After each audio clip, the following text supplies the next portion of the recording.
Deskripsi karya. Pada 1947, lukisan tersohor karya Soedjojono yang bertajuk Kawan-Kawan Revolusi lahir. Lukisan ini dikerjakan atas tantangan yang diberikan oleh kritikus seni Trisno Soemardjo sebagai pembuktian kemampuan teknis melukis realisnya yang dianggap lambat.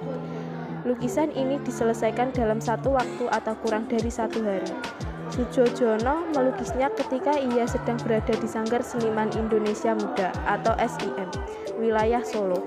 Lukisan yang diberi judul Kawan-Kawan Revolusi karya S. Soedjojono menggambarkan beberapa orang yang dapat diasumsikan berjasa dalam memperjuangkan kemerdekaan Indonesia.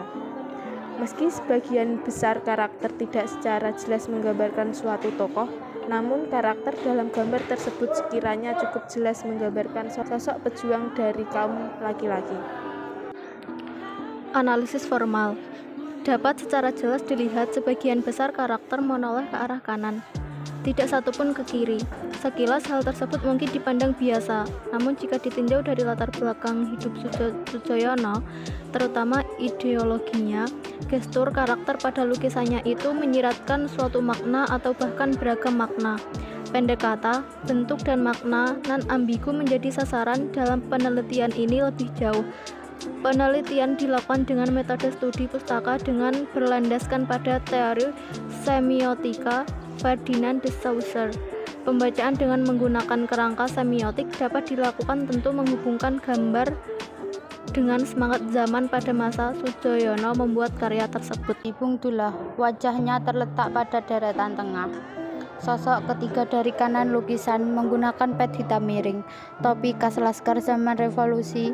Kisah perjuangannya yang legendaris melatar belakangi penciptaan lukisan berjudul Kawan-Kawan Revolusi ini. Bung Dullah ini gugur ketika menyerang iring-iringan tank tentara Belanda. Waktu mencabut picu granat gomyok dari pinggangnya. Serbuk kimia dan mesiu di dalamnya keburu bereaksi, tapi sebelum granat meledak di pinggangnya sendiri, Bung Dullah langsung menubrukkan diri ke tank Belanda sehingga tank itu hancur, kata Tejabayu, anak pertama Soedjojono, kepada Historia. Tak hanya Bung Dullah, total ada 19 wajah di dalam lukisan legendaris itu. Salah satunya wajah Tejabayu yang saat itu berusia 3 tahun. Sosok wajah anak kecil dengan mimik menangis terletak tepat di bawah posisi wajah Dullah. Menurut Mike, Bung Dullah adalah tokoh sentral dalam lukisan itu. Di dalam lukisan pun posisinya berada di tengah, dikerubungi beberapa tokoh lain.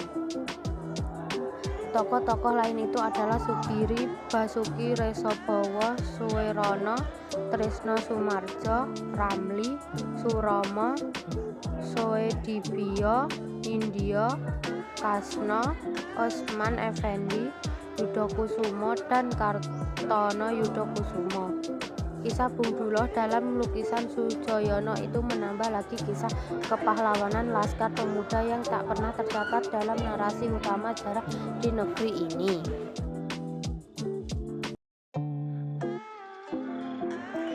Dalam lukisan Kawan-Kawan Revolusi tersirat kritikan, kecaman, kekecewaan mendalam dari Soedjojono sendiri atas segala keganjilan hidup yang dirasakan semasa hidup ataupun dalam kehidupan yang akan datang. Makna-makna yang lahir secara spontan tidak henti-hentinya bermunculan dari dalam kanvas. Bayangan-bayangan kepedihan dan penderitaan dari masa lalu ataupun masa yang akan datang lahir dan besar di tengah-tengah masyarakat yang setiap waktu selalu merasa cemas seperti apa hidup yang mesti dijalani esok hari, membuat Soedjojono sangat peka dalam pelukisan apa yang tersirat dalam terrealitas, sehingga hasil dari setiap goresan pada kanvas dapat pula menjadi saksi kejamnya peradaban antar manusia di tanah bangsa Indonesia ini. Inilah fokus utama kenapa Kawan-Kawan Revolusi hadir. Jiwa nasionalis yang begitu tinggi pun tergambar dalam Kawan-Kawan Revolusi. Mungkinkah Kawan-Kawan Revolusi menandakan merupakan ketakjuban dan suatu bentuk sanjungan Soejoyono terhadap pahlawan-pahlawan bangsa, mengingat kenyataan pahit yang telah diterima rakyat kita. Jika benar adanya, dapat pula kita kritisi. Bukankah begitu banyak deretan nama-nama revolusioner dari kaum seperti halnya kaum laki-laki?